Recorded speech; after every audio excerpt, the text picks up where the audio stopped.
My name is Olivia Holloway. I'm 28. 3 months ago, my parents looked me in the eye and handed me a house that was literally falling apart. Cracked walls, rotting floors, no running water, while my twin sister Meredith got a brand new luxury apartment downtown. I didn't argue.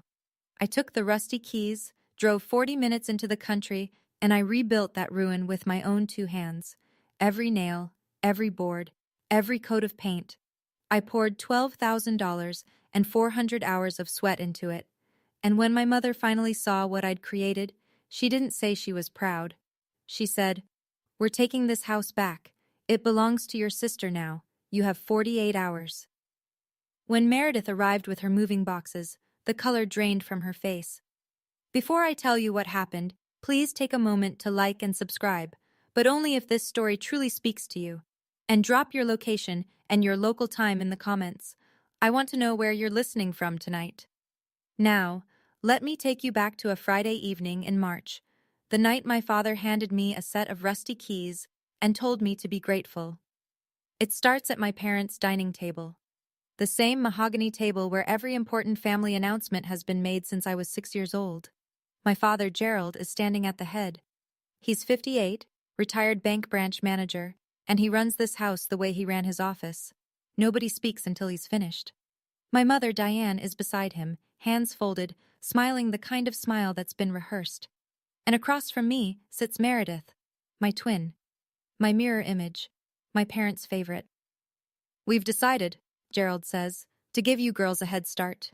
He slides 2 envelopes across the table, one thick, one thin. Meredith opens hers first. Inside, a brass key and a printed lease agreement for a 2-bedroom apartment in the Lakeview district downtown. Market value, somewhere around $280,000. She screams. She actually screams. Diane pulls her into a hug, and for a moment the whole room is just the two of them, laughing, rocking. I open mine, a single key, brown with rust, a scrap of paper with an address I don't recognize. I look at my father. "What is this?" "It needs some work," he says, "but you're handy." That's it. That's what he gives me. Not a hug, not an explanation, just, "You're handy." I look at my mother. She won't meet my eyes. She's still holding Meredith. And Meredith, my twin sister who shared a womb with me, tilts her head and says, "At least you got something, Liv." She says it softly, like she's being kind, but the corner of her mouth twitches, and I know that twitch. It's not sympathy, it's satisfaction. I fold the paper and slide it into my pocket. I don't say a word. I should have, but I don't. I didn't know it then, but Gerald had deliberately chosen the worst property on my grandmother's old land registry. He'd scrolled past 4 decent options to find the one most likely to break me. Saturday morning. I drive 40 minutes west on Route 9, past the strip malls, past the last gas station, into a stretch of road where the houses thin out and the trees press closer.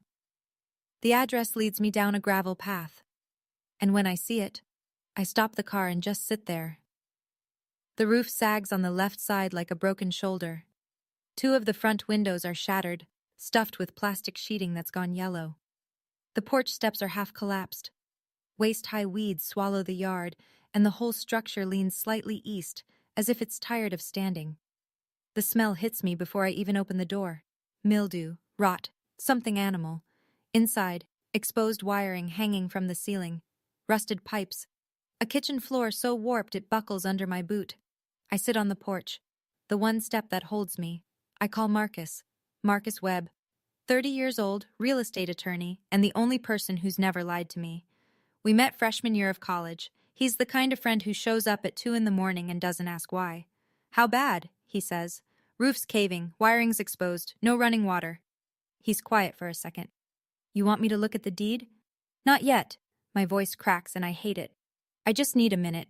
He gives me the minute. He gives me 5. I hang up and stare at the house, and I think about my grandmother, Lorraine. When I was 9, she taught me to build a bookshelf in her garage. She put my hands on the wood and said, "Your hands know things your head hasn't figured out yet." That phone call with Marcus, I didn't know it then, would end up saving everything. I sit in my truck that night with a notebook and a calculator. Roof, $8,000. Floors, $5,000. Plumbing, 6. Electrical, 7. Paint, drywall, fixtures, another 9. Total estimate, $35,000. My savings account, $12,411. I close the notebook, open it again, start crossing things out. What can I do myself? Floors? Yes. Drywall? Yes. Paint? Obviously. Cabinets? Trim? Built-ins? That's literally my job. I'm a carpenter, a furniture restorer. I've been working with wood since I was 16, and I'm good at it. But my family has never once called it a career. To them, I'm the twin who sands chairs in a sad little workshop while Meredith wears blazers. Monday morning, Meredith calls. Her voice drips with that particular sweetness she uses when she's about to say something cruel. Oh, sweetie, are you really going to live there? It's mine. I'll make it work. You could just sell it, get a little apartment somewhere. I said I'll make it work. A pause. Then, okay, Liv. Good luck with that. That afternoon, Diane texts, "Don't waste your savings, Olivia. Your father knows best." I don't reply. I drive to the hardware store and buy 200 pounds of lumber. The first week, I tear out the rotted kitchen floor on my hands and knees. I haul debris to a rented dumpster. A woman from next door, Ruth, 65 with reading glasses and a no-nonsense jaw, leans over the fence and watches. "Lot of work," she says. "Yeah." She brings me a pitcher of ice water without being asked. Then she says something that sticks. "This land used to belong to Lorraine Price. She your grandma?" I stare at her. "Yes, but how do you know that?" Ruth shrugs. "I've lived here 30 years, honey. I know who owned what." I file that away. I don't understand it yet, but I file it. 6 weeks in, my savings are gone. Not low. Gone. Every dollar I had is now embedded in the bones of this house. New subfloor, fresh drywall, a repaired roof that no longer leaks when it rains. The kitchen has cabinets I designed and built myself, white oak with dovetail joints. The living room wall that was crumbling is now smooth, painted warm white, and if you press your hand against it, it's solid. But the electrical system is a problem. The original wiring is knob and tube from the 60s. I've replaced what I can reach, but the panel needs a licensed electrician. That's $3,000 to $5,000 I don't have. So I run temporary wiring through conduit.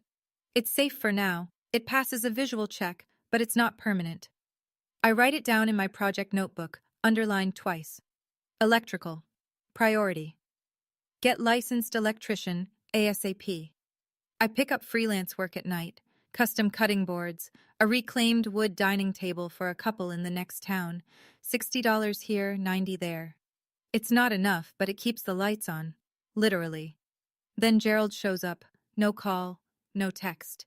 He just appears in the doorway one Tuesday afternoon, hands in his pockets, looking around like a landlord inspecting a rental.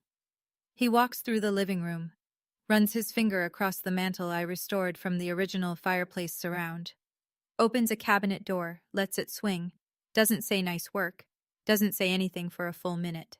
Then, not bad. I wait for more. But don't get too attached. I feel my stomach drop. What does that mean? He looks at me, flat, unreadable. I said what I said. He leaves. From the window, I watch him drive away, and I notice something I wish I hadn't. The way he looked at the house wasn't pride. It was appraisal. 2 days later, I stop by Meredith's apartment to pick up a drill I lent her months ago. She says she's busy, can't come to the door. Leave it on the mat, she'll find it later. But I'm already in the hallway, and I see what's stacked outside her door. 11 Amazon packages. Not small ones. Shoeboxes, garment bags, a flat-screen TV still sealed in foam. The packages are piled so high they block the welcome mat. I knock again. "Mare, I just need the drill." "I said I'm busy, Olivia." Her voice sounds thin, stretched. I step back, and through the gap beneath her door, I can see the living room light flickering. She's watching television at 2 in the afternoon on a workday. Then I hear her phone ring inside. She picks up, and her voice drops to that specific whisper people use when they don't want the walls to hear. "Mom, I just need a little more time. The credit card company keeps calling." Pause. "No, I haven't told him. Please don't tell Dad." And then my mother's voice, tinny through the speaker. "We'll figure it out, sweetheart. Don't tell your father." I stand in that hallway for 10 seconds. Then I leave. Quietly. I don't say anything to anyone. It's not my business. That's what I tell myself. But in the truck, a memory hits me. I'm 16. I catch Meredith pulling bills from our grandmother Lorraine's purse in the kitchen. A 20. A 50.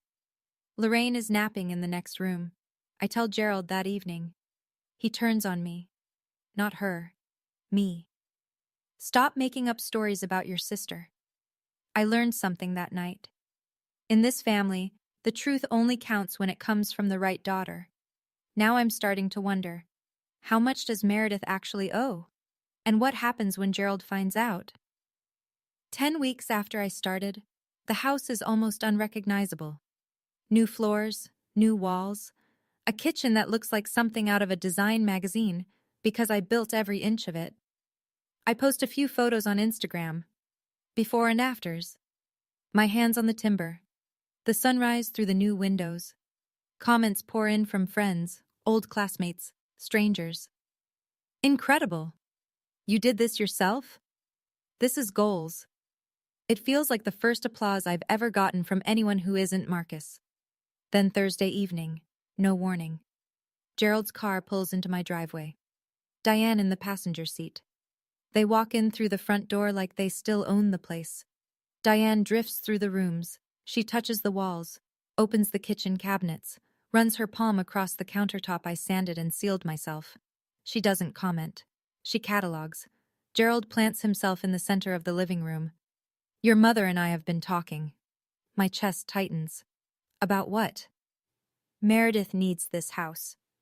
The room tilts. "Excuse me?" Diane from the hallway. "Her apartment. There were complications. She can't stay there anymore." I look at my father. "What kind of complications?" Gerald ignores the question.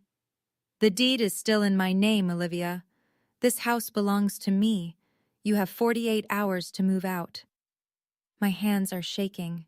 I press them flat against the counter. My counter. "I rebuilt this house. Every wall, every floor." "With my property," Gerald says. "On my land. My decision." Diane steps closer, voice soft, practiced. "We'll make it up to you, honey. This is what's best for the family." I stare at them both. My mother, who won't look at me. My father, who's already decided. I don't cry. I don't shout. I say 5 words. I need to make a phone call. 11 p.m. I'm sitting on the kitchen floor I installed 6 weeks ago, back against the cabinets I built, calling the one person who's never made me feel small. Marcus picks up on the first ring. What happened? I tell him everything. Gerald's visit, the 48 hours. Meredith needs this house, my land, my decision. Marcus is quiet for 3 seconds. When he speaks, his voice is flat and precise, his lawyer voice. "Is the deed in his name?" "He says it is. He never let me see the paperwork." "Did you ever receive a copy? A transfer document? Anything notarized?" "No, he said he'd handle it." That's the first problem. A pause.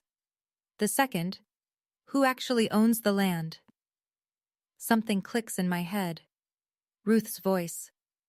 "This land used to belong to Lorraine Price, my grandmother, my father's mother." "Marcus, my neighbor told me this land used to belong to my grandmother." "Used to? Or still does?" I don't know." "Give me 24 hours, he says. "Don't sign anything. Don't move anything. Don't respond to your father. Can you do that?" I wasn't planning to. "Good. And Olivia?" "Yeah? I've been waiting for you to let me help." His voice cracks just slightly on the word, waiting. And I realize he's been watching me carry this alone for 10 weeks. He asked me about the deed the very first day. I waved him off. I told myself I didn't need a lawyer. I told myself family would work it out. I was wrong. I hang up. At 12:30 a.m., my phone buzzes. "Gerald. Clock is ticking, Olivia. Don't make this harder than it needs to be." I read the text. I don't reply. For the first time in 28 years, I choose not to make it easier for him. By 9 the next morning, my phone has 17 unread messages. Diane, please don't do this to our family. Just let Meredith have the house. We'll make it up to you somehow. Meredith, Liv, I really need this. I'm in a bad place right now. Please. Aunt Carol, my mother's younger sister, your mother is in tears. How can you be so selfish, Olivia? A cousin I haven't spoken to in 2 years. Family first. Don't be that person. They've activated the phone tree, the entire network, mobilized in 12 hours. And the message is unanimous. Olivia is the problem. Gerald calls at 10. His voice is cold, controlled. The voice of a man who has never once lost an argument in his own house. If you fight this, you won't just lose the house. You'll lose your family. I hold the phone away from my ear and stare at the screen. Then I set it face down on the workbench and pick up a chisel. I'm in my workshop, the small one I rent behind the hardware store on 5th Street. It smells like sawdust and linseed oil, the two best smells in the world. I run my thumb along the edge of a hand-carved chisel my grandmother Lorraine gave me when I turned 18. And I talk to you, because I need someone to hear this. My whole life, I was taught that family is everything, that you sacrifice, that you bend, that you make room. But no one ever taught me that family can also be the people who use love as a weapon, who wrap control in the word sacrifice, who hand you a pile of rust and call it a gift. Then a notification pops up. It's in the family group chat. Aunt Carol, clearly meaning to text Diane privately, has sent a message to everyone. Diane says Meredith owes over $60,000 in credit cards. Gerald doesn't know yet. What do we do? I screenshot it, and I save it. Marcus calls at 4 that afternoon. He doesn't say hello. Olivia, the land was never in Gerald's name. I set down my sander. What? It's held in a trust, a revocable living trust, established in 2012. The trustee and grantor is Lorraine Price, your grandmother. My skin goes cold. That's not. Gerald told me he owned. Gerald lied. Or he assumed. Either way, the county recorder's office has no deed transfer to Gerald Holloway. The land, and any structures on it, belong to the trust, and the sole listed beneficiary, he pauses, is you. I sit down on the workshop floor. Me? You. I haven't spoken to my grandmother in almost 2 years. Not by choice. Gerald told me she was getting confused, that calling her would only stress her out. He said it so many times I stopped questioning it. I stopped calling. I dial her number with shaking hands. It rings 4 times. Hello? Her voice is thinner than I remember, but steady. Grandma? It's Olivia. Silence. 1 beat. 2. I was waiting for this call, sweetheart. I can't breathe. I tell her what Gerald did. The house, the renovation, the 48 hours. All of it, rushing out of me like a dam breaking. She listens without interrupting. When I finish, she says, I set up that trust for you, not for your father, not for Meredith, for you, the year you turned 18, because I saw how they treated you, baby. I saw it, and I planned for it. I'm crying now. I don't try to stop. I'm old, Olivia, but I'm not gone yet, and that land is yours. I wipe my face. Grandma, thank you. I don't even know what to. There's one more thing I need to tell you, she says, but not on the phone. I'm coming to see you. She hangs up before I can argue. The next evening, Marcus sits at my kitchen table, the one I built from reclaimed pine, and spreads out 3 stacks of paper. Stack 1, the trust deed. Lorraine Price established a revocable living trust in 2012, naming herself as trustee and me as sole beneficiary. The trust holds the property at this address, the land and any improvements on it. It's been notarized, recorded with the county, and it's airtight. Stack 2, every building permit, every contractor receipt, every material invoice from the last 10 weeks, all of them are in my name. When I pulled permits from the city, I signed as Olivia Holloway, property occupant and trust beneficiary. The city approved them, not Gerald, me. Stack 3, a screenshot of Aunt Carol's misfired text. Meredith owes over $60,000 in credit cards. Gerald doesn't know yet. Marcus taps the trust deed. Your father has no legal claim. He can't transfer what he doesn't own. He can't evict you from your own property. So the 48 hours is a bluff, a loud one, but still a bluff. I exhale. It's the first full breath I've taken in 2 days. So what do we do? Marcus leans back. Nothing yet. We wait for them to make their move publicly. Then we respond. Why publicly? Because your father built this lie in front of the family. He told everyone this was his house, his land, his decision.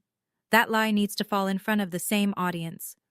I look at the papers, the trust deed, the permits, the receipts. For 10 weeks, I've been building this house thinking I was powerless.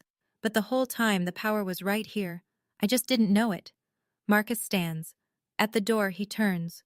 One thing, that temporary wiring you mentioned, get it fixed or documented. Everything in this house needs to be clean. I nod. I write it in my notebook. But I don't call the electrician yet. There's no time. Because what Aunt Carol tells me next changes everything.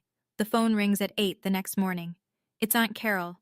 Her voice is low, rushed, the voice of someone calling from a bathroom with the faucet running. Olivia, listen to me. Your mother is planning a housewarming party. A housewarming. Tomorrow, at your house. She's invited 20 people. I grip the edge of the counter. A housewarming party. For Meredith. At the house I built with my own hands. She's telling everyone you agreed to it, that you're happy to give Meredith the house, that it was your idea.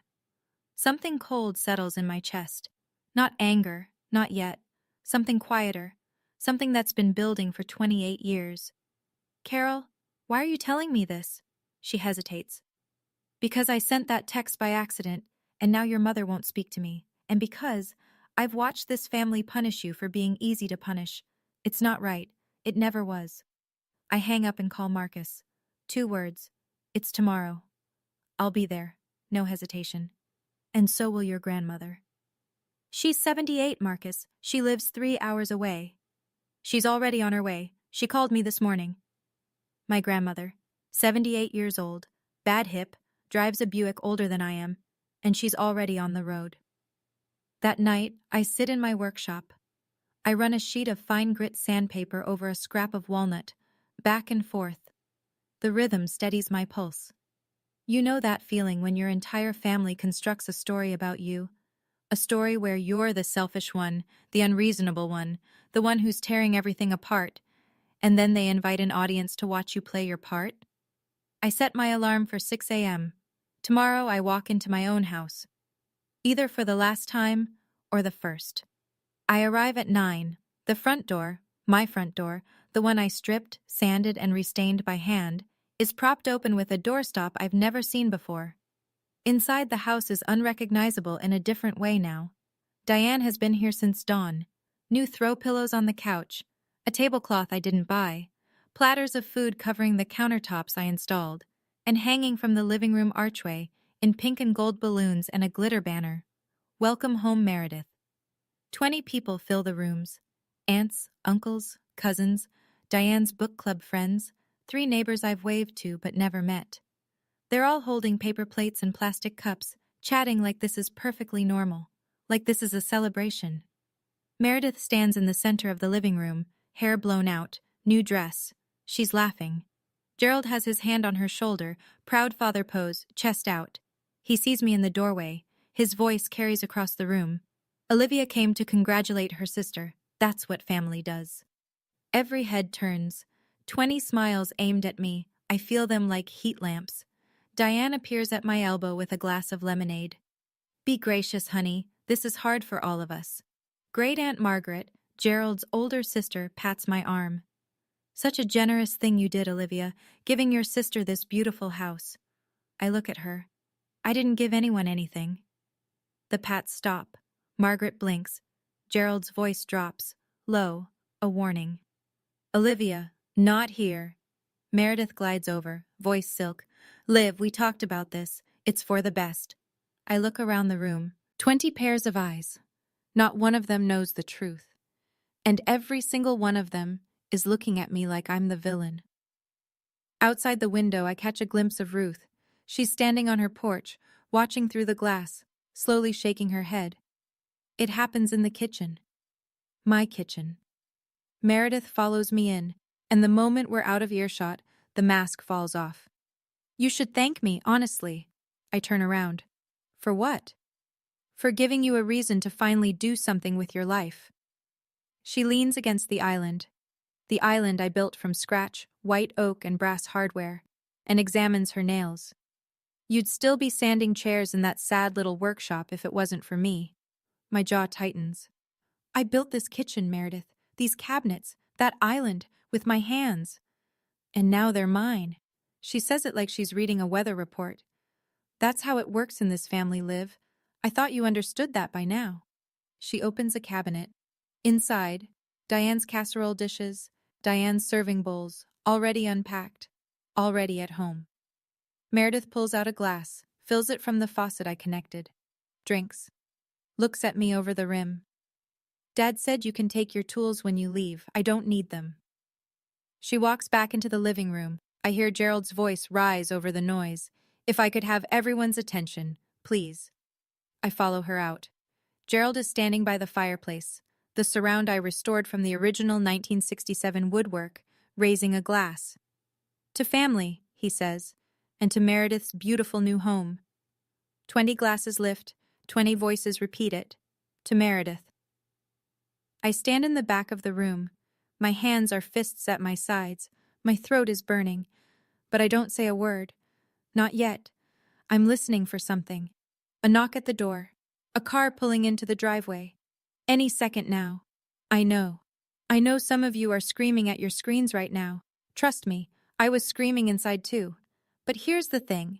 If you've ever been the one your family took for granted, the one they expected to just go along with it, drop a fire in the comments.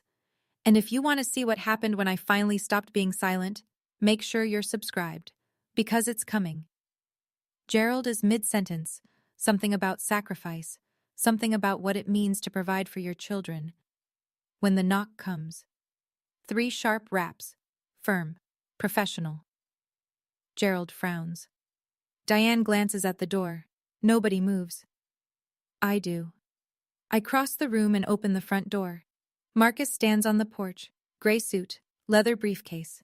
His face is calm, but I can see the edge in his posture, coiled, ready.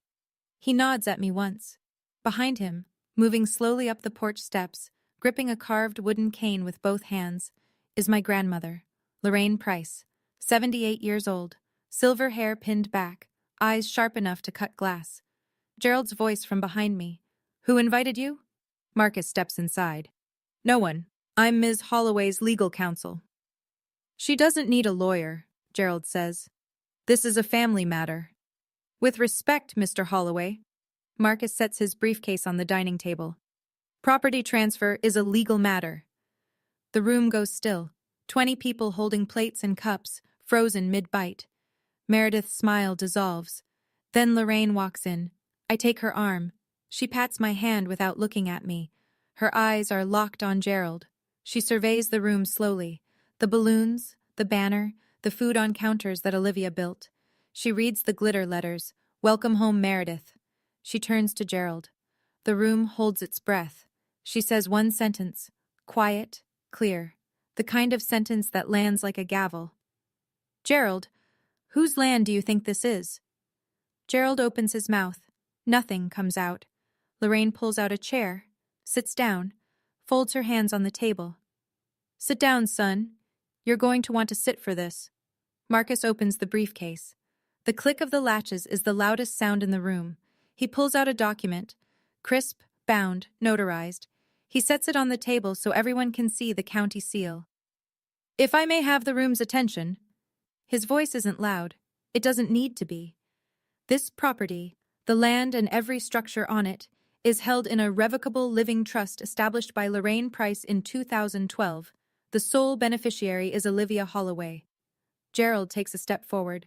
That's not possible. My mother gave me... I gave you nothing, Gerald. Lorraine's voice cuts the room like a blade. She doesn't raise it. She doesn't need to. I let you use the address for mail. I let you believe what you wanted. But I never transferred the title. It was never yours. Marcus continues. Mr. Holloway, you hold no deed, no title, and no legal authority to transfer this property to anyone. Furthermore, every building permit, every contractor invoice, every material receipt for the renovations performed over the past 10 weeks is filed under Olivia Holloway's name. She is the legal owner of all improvements. The county recorder's office can verify every page. Diane, voice cracking. Mother, how could you do this to us? Lorraine looks at her daughter-in-law, steady, unblinking. I did this for Olivia, because you two couldn't. The seesaw starts. 20 people who walked in thinking this was a housewarming are now realizing they've been invited to a lie. Great Aunt Margaret turns to Gerald. Gerald, you told us this was your house. Gerald says nothing. His face is the color of raw steak. And then Lorraine adds quietly, to no one and everyone, I set up this trust the year Olivia turned 18. Because I saw how you treated her, Gerald. I saw it. And I planned ahead.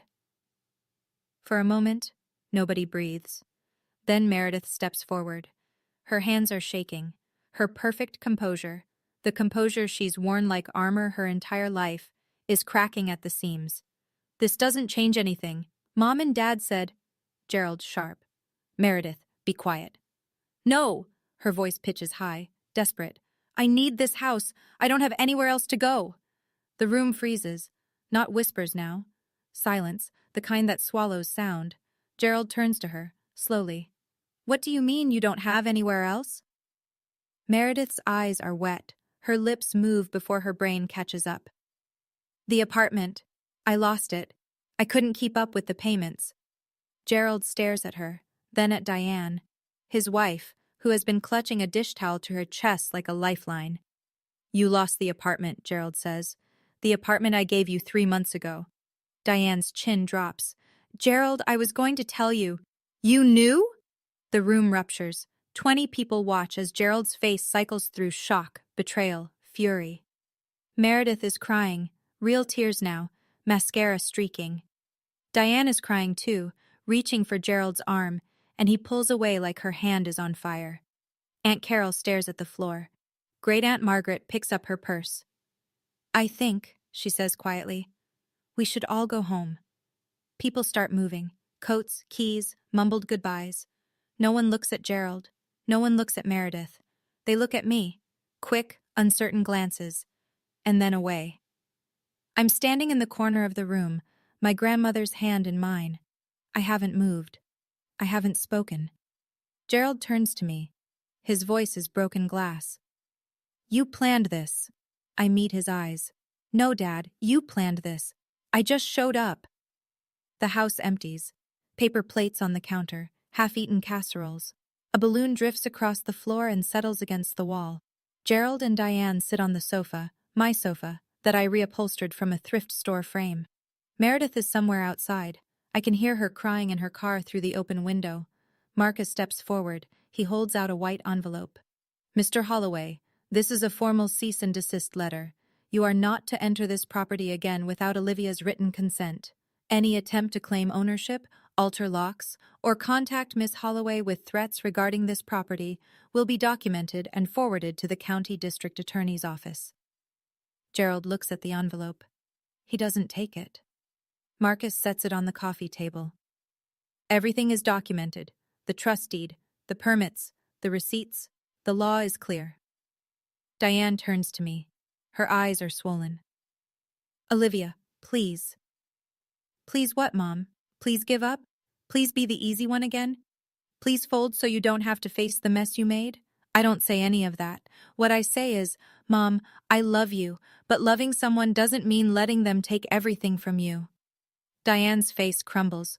Gerald stands. He doesn't look at me, doesn't look at Marcus, doesn't look at his mother. Lorraine, still seated, still holding her cane, speaks one last time. You could have been proud of her, Gerald. That would have cost you nothing. He walks out the front door without a word. Diane follows. The car starts. Gravel crunches. Then it's quiet. Marcus puts a hand on my shoulder. You okay? I look around the room. The banner hangs crooked. A cup of lemonade sweats on the mantel I restored. Not yet, I say. But I will be. That evening, I changed the locks on the front door. I do it myself. 4 screws, a new deadbolt, a brass handle I've been saving for the right moment. My hands are steady. My breathing is even.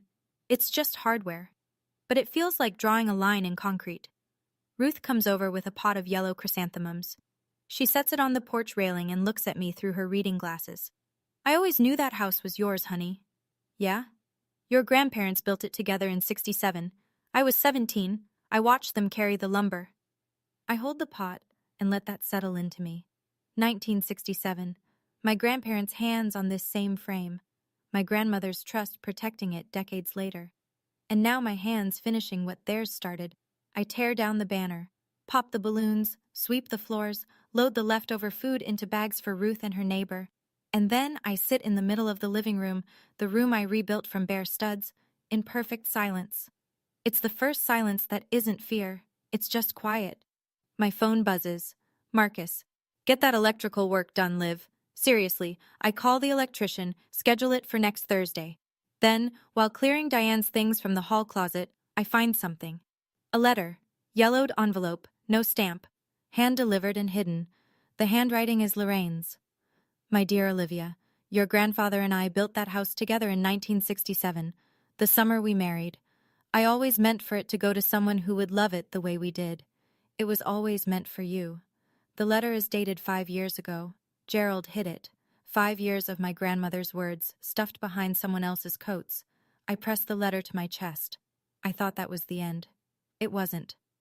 Real quick, if you've ever had to draw a line with someone you love, someone who should have protected you, comment "My House" below. I read every single one. And if this story is hitting close to home for you, share it with someone who needs to hear it today. Now let me tell you what happened next. Because my family wasn't finished. The fallout isn't loud. It's slow. It's the kind of damage that spreads like water finding cracks. 1 week after the housewarming, Great-Aunt Margaret stops returning Gerald's calls. She tells Aunt Carol she's deeply embarrassed to share a last name with him. Cousin Katie, Margaret's daughter, my age, the one who always sat next to me at Thanksgiving, calls me on a Tuesday night. I always thought something was off, she says. I just didn't know what it was. Nobody asked. I know. I'm sorry no one stood up for you sooner. Gerald's position as honorary elder advisor at Grace Lutheran Church, a title he's held for 6 years, built entirely on the image of a devoted family man, quietly disappears. The pastor doesn't fire him, he simply stops calling. Gerald's name is removed from the weekly bulletin. No announcement, just absence. Diane goes dark on Facebook. No more family photos. No more "blessed to have my girls" posts. For the first time in a decade, her profile picture is a sunset instead of a Holloway family portrait. Meredith gets her first call from a collections agency, then her second. Without Gerald and Diane running interference, $62,000 of credit card debt has her name on it. All of it. Ruth tells me something one morning over the fence. Your father came by last Tuesday, stood outside the house for 10 minutes, just looking, then he drove away. I don't know what to do with that, so I file it the way I file everything I'm not ready to feel. Then an email lands in my inbox. From a reporter at Homestead and Craft magazine. She found my renovation photos on Instagram. She wants to feature the house. She wants to know who did the work my father said wasn't a career. Gerald calls on a Thursday, early afternoon. I'm in my workshop fitting a mortise joint for a client's bookcase. His name flashes on my screen and my hands go still. I answer. We need to talk, he says. His voice is tired. Not soft. Gerald doesn't do soft. But worn, like a tool that's been used without maintenance. I'm listening. Your grandmother isn't thinking clearly. She's old. She doesn't understand what she did with that trust. I close my eyes. We should contest it, he continues. The family should have a say. I'll get a lawyer. We can... Dad, he stops. She set up that trust with her own attorney. It's been notarized, recorded, and active for over a decade. Lorraine is perfectly competent. You know that. Silence. I can hear him breathing. I'm your father, Olivia. That land should have been mine. It was never yours, Dad. I set down the chisel. And neither am I. The line goes quiet for so long I check to see if he's hung up. He hasn't. "You're making a mistake," he says finally. The same voice he used when I told him I was becoming a carpenter instead of going into banking. The same flat, dismissive tone. "No," I keep my voice even. "I made a mistake every time I believed you'd treat me fairly. That's over now." I end the call. My thumb shakes over the screen. I want to tell you it felt powerful. It didn't. It felt like pulling a splinter out of a wound that's been infected for years. Necessary, painful, and long overdue. Setting boundaries with someone you love is never the triumphant moment people think it is. It's quiet, it's lonely, and sometimes the bravest thing you can say is simply, enough. 2 weeks later, Saturday morning. I'm on the porch sealing a window frame when I hear a car pull into the gravel drive.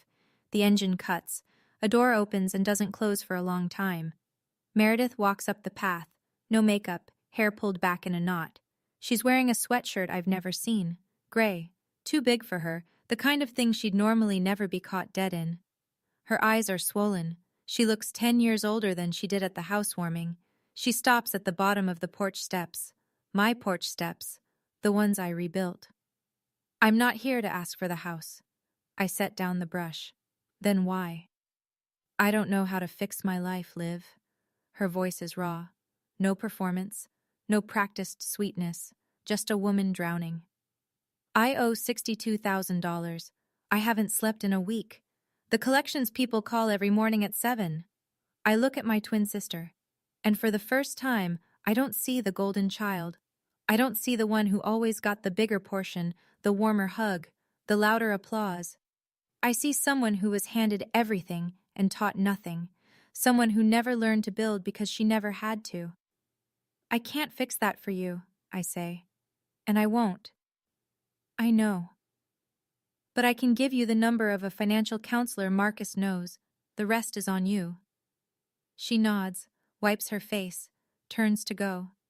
At the bottom step, she stops, reaches into her bag, pulls out a small cardboard box, and sets it on the railing. "I'm sorry," she says, "for the kitchen, for all of it." I look at her. "I hear you." I don't say I forgive you, because I'm not there yet, and I don't owe anyone forgiveness on a timeline that isn't mine. After her car disappears down the gravel road, I open the box. Inside, 2 thin silver bracelets. My grandmother gave them to us when we were 8, one for each twin. Meredith kept both for 15 years.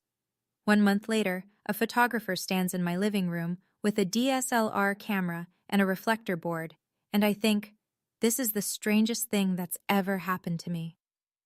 The reporter from Homestead and Craft is named Dana. She's in her 40s, all business, with a tape recorder and a notebook full of questions. She walks through every room, touching the trim work, crouching to examine the dovetail joints on the kitchen cabinets, running her palm along the fireplace surround. "Who did the millwork?" she asks. "I did." "And the floors?" "Me." "The cabinetry?" "Also me." She looks up from her notebook. "Who taught you to build?" I smile. "My grandmother." The article runs 3 weeks later. Title: From Ruin to Remarkable. How one woman rebuilt a 1967 home with her own hands. 4 pages, 12 photos. They use the before and after of the kitchen as the centerfold spread. Ruth appears in one of the photos. She's leaning on the fence between our yards, grinning, holding up a lemonade like a toast.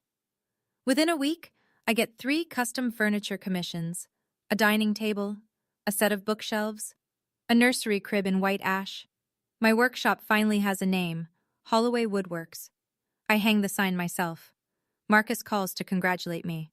"Trust is fully recorded. Title insurance is done. No one can touch it." "Thank you, Marcus, for everything. That's what friends are for." A beat. "Now please tell me you called the electrician." I laugh. Actually laugh. "Done. Last Thursday. Full panel replacement, new wiring, inspection passed." Thank God. That weekend, I get an email from the community center downtown. They want to know if I'd teach a woodworking workshop for women. I say yes. The class fills in 3 days. Lorraine comes to stay for a week in May. She arrives in the Buick with a flat of marigolds, a bag of potting soil, and a photo album I've never seen. We plant the flowers in the front yard, side by side on our knees in the dirt, just the way she taught me to sandwood. Slow, steady, with your whole hand. She tells me this is the exact spot where she and my grandfather planted their first garden in the summer of 1967. Marigolds and zinnias, the same flowers. Your grandfather would have loved what you did with the kitchen, she says, pressing soil around a seedling. I found your letter, I tell her. The one Dad hid. She doesn't look up.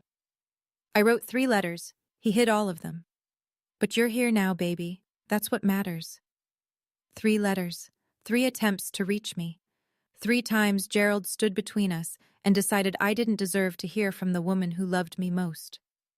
We sit on the porch when the sun gets low. The porch I rebuilt. Ruth brings over a pitcher of lemonade without being asked. It's become a ritual. The new neighbors across the road, a young couple who moved in last month, wave from their driveway. I wave back. Lorraine reaches over and takes my hand. Her skin is paper thin, but her grip is iron. The best revenge isn't revenge at all, she says. It's the life you build after. I look out at the yard, the marigolds, the fresh paint, the house that was a ruin 4 months ago. I didn't receive fairness from my family, but I built it for myself, with concrete and oak and the truth. I know, Grandma. She squeezes my hand. I know. A week after Lorraine leaves, I sit down at my desk, the one I built from reclaimed cherry, the first piece of furniture I ever sold, and I write an email. Mom, Dad, I love you. That hasn't changed, but I will not accept being treated as less than. I will not be the daughter you take from to give to someone else. I will not shrink so that someone else can fill the space. If you want a relationship with me, it starts with respect, not control, not obligation, not guilt. I'm not closing the door, but I'm choosing who gets to walk through it. Olivia. I hit send. I don't get a reply. Not that day, not that week. And for the first time, I'm okay with the silence, because it's my silence now. I chose it. It wasn't pushed on me. Friday evening. I sit in the living room. The house is quiet. Through the window, I can see Ruth's porch light, the marigolds in the yard, the road that leads to town, where 3 clients are waiting for furniture I designed. On my workbench, inside the top drawer, sit 2 silver bracelets, the ones Meredith returned. I don't wear them. But I haven't thrown them away either. Someday maybe they'll mean something different. But not today. I look around this room. Every surface tells a story. The floors my knees remember. The walls my arms ache from. The cabinets my grandmother's hands inspired. This isn't the house my parents gave me. That house was a ruin, a punishment, a message that said, you are worth less. This house is the one I built, and I am the one who decides what it means. I don't know what happens next with my family, but I know what happens next with me, because for the first time in 28 years, that's my call. You know, when I started this story, I thought the house was the point. The renovation, the trust deed, the moment Gerald's face went white in front of 20 people. And yeah, that mattered. All of it mattered. But sitting here now, on this porch my grandparents built, and my hands rebuilt, I realized the house was never really the thing. The thing was the moment I stopped waiting for my family to see my worth and started building it for myself. I spent 28 years being the easy one, the one who folds, the one who absorbs, and I told myself that was love, that keeping the peace was the same as being at peace. It's not. It's just silence with a nicer name. I won't tell you what to do with your family. I don't know your story. I don't know your Gerald or your Meredith or the specific way they've learned to make you feel small, but I will tell you 3 things I wish someone had told me a long time ago. Boundaries are not punishment. They're not walls you build to hurt people. They're doors. And you get to decide who walks through. Your hands know things your head hasn't figured out yet. My grandmother said that to me when I was 9, and I'm only now understanding what she meant. Sometimes you have to start building before you believe you can. And the last one, the hardest one, You do not owe anyone a version of yourself that makes their life more comfortable at the cost of your own. That's it. That's what the ruin taught me. Now I'm curious. If you had to pick one moment from this story that hit you the most, which was it? Was it the housewarming party, the trust deed reveal, or Meredith on the porch with that little box? Drop your answer in the comments. I read every single one, and honestly, your stories are braver than mine. If you want another one like this, there's a video in the description I think you'll love. Hit subscribe if this one meant something to you, and I'll see you next time.